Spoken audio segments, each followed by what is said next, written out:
Nós estamos conversando com o Bruce Gonlewski aqui no site SRZD. Ele disse que até sonhou com o Renato Russo e tudo mais enquanto estava fazendo essa preparação da peça. Mas aí já é aquela concentração também, para que tudo corresse bem e aquela coisa toda. Mas mandou mensagens, não? O líder da Legião Urbana? Não vão por aí, né? Não, eu não psicografei o Renato Russo, não é nada disso. Mas a gente está lidando, eu estou lidando com o universo dele.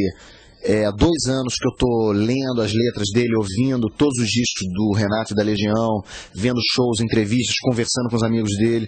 Então, a energia dele fica muito presente, né? Agora, no espetáculo, qual a música que você canta e que você sente que é que mais toca o público? Tem alguma? Você sabe que primeiro foi muito difícil escolher o repertório da peça. Quantas músicas são? São 22 músicas, mas o cara tem assim 40, 50 hits, todo mundo conhece, então é muito difícil escolher, sabe? As pessoas amam muitas músicas, é difícil falar de uma música. Tem uma música que as pessoas se emocionam muito, que é Pais e Filhos, né? Que é uma música super bonita. É difícil falar porque a gente procurou colocar na peça as músicas mais significativas e então os grandes sucessos estão na peça. Será, Perfeição, Tempo Perdido, Índios.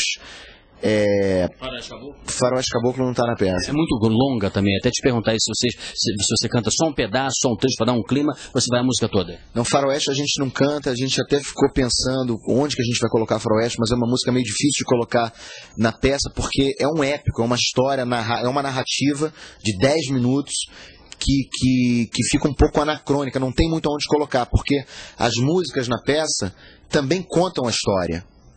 Então as músicas estão inseridas dentro da dramaturgia de maneira que elas vão contando histórias também.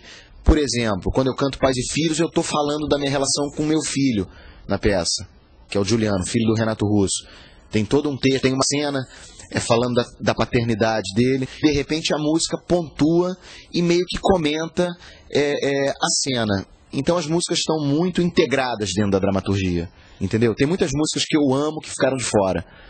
Uma outra coisa, no espetáculo, o diretor Mauro Mendonça Filho deve ter, claro, como todo diretor, ajudado muito a fazer as marcações, né? Se dedicar no palco.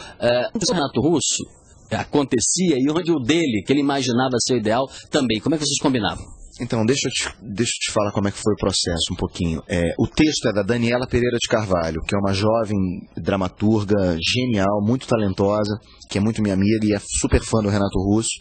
Eu convidei ela para escrever o texto e convidei o Mauro Mendonça Filho. Ela entrou no processo bem antes dele. Ela escreveu uma estrutura de 40 páginas, ela escreveu um primeiro tratamento do texto. E quando o Maurinho entrou para dirigir a peça, tinham várias coisas que ele não gostava no texto, que eu também achava que não estava pronto.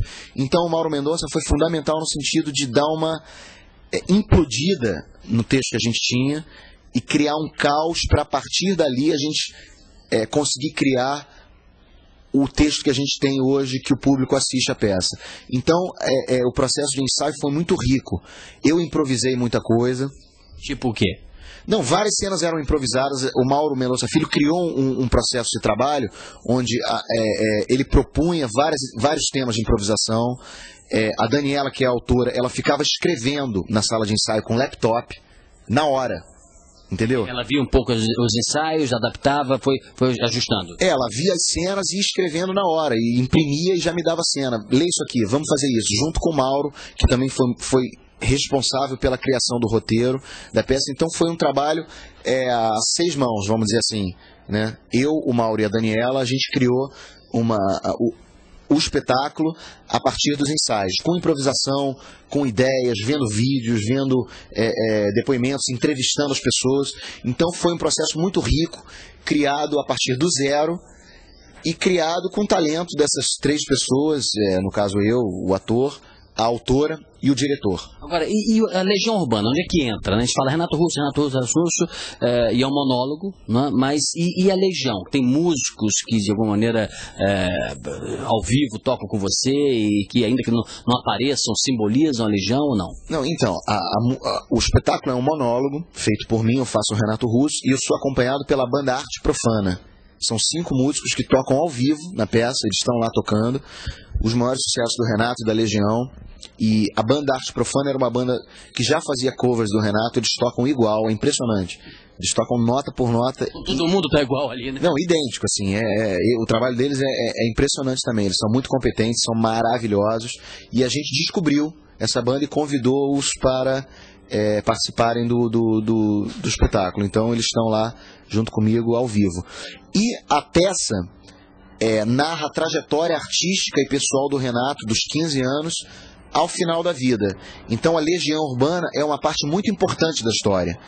Então tem um momento da história onde o Renato cria a Legião Urbana e isso está inserido dentro da peça. Legal, estou conversando com o Bruce Gonlewski, a gente já vai para um terceiro bloco, e aí vamos conversar um pouco sobre essa personagem mais viva da vida brasileira, que interferiu de certa forma no comportamento da juventude, que mexeu com valores, com comportamento também. Esse outro lado, como é que o Bruce resolveu na peça transmitir o Renato Russo, que é o líder de uma geração.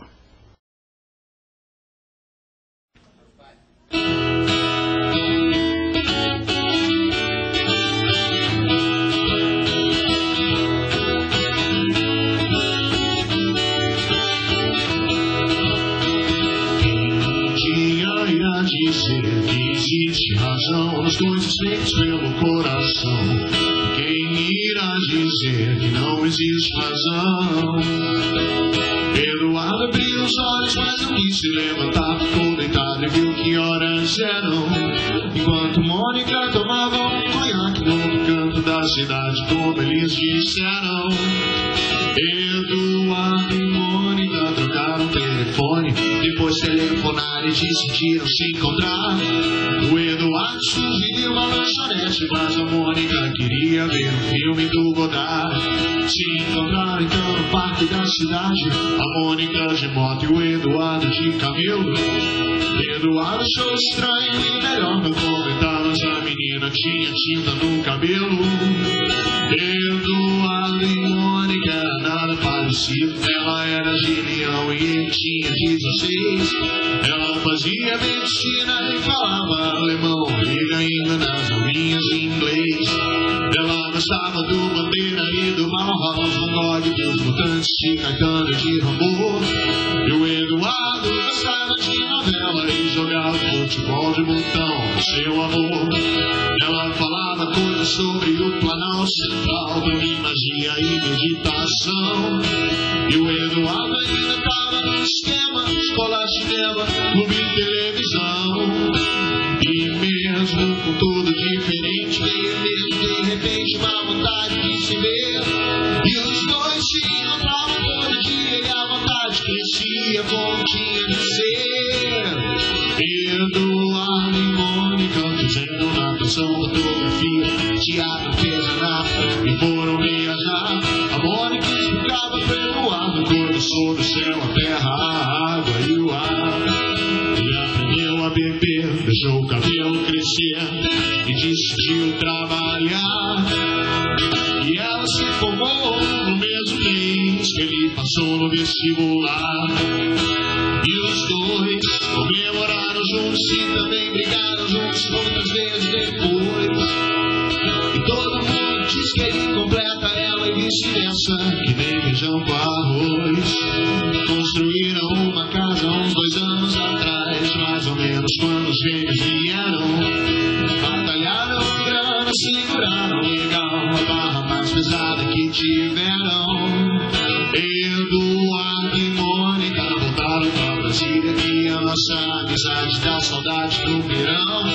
Só que nessas férias não vão viajar, porque o filhinho do Eduardo tá de recuperação.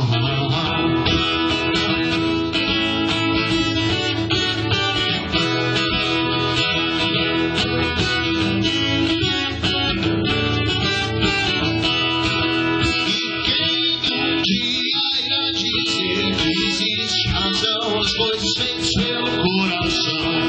Quem irá dizer que não existe razão?